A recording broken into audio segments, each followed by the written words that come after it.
હશે ઘેડ સામાજિક વિકાસ સમિતિ। તો આપણા ઘેડ વિસ્તારને માટે થઈ સામાજિક રીતે આર્થિક રીતે આપણે શાળાઓની અંદર વિદ્યાર્થીઓ આગળ આવે, આરોગ્ય સુધરે, એના માટે કેટલા બધા પ્રકારના સેવાકીય કાર્ય આ સમિતિ કરે છે।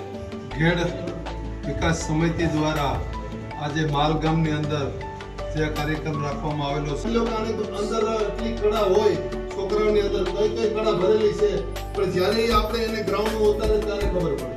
એટલે આ બધાય ખેલકૂદની અંદર પણ ભાગ લેવો બહુ જરૂરી છે અને વ્યસન મુક્તિ ગણખર આ નાના બાળકો કોઈ પણ, હું તો જ્યાં સુધી સ્કૂલમાં પણ કહું કે જે પણ બાળકો જે માવા પાન ફાંકી કોઈ પણ ખાતા હોય એને પ્રવેશ ન આપવો જોઈએ।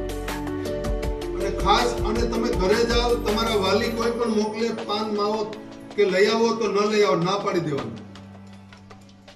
એનાથી દૂર રહ્યો, તંદુરસ્ત રહેવા માટે તમારે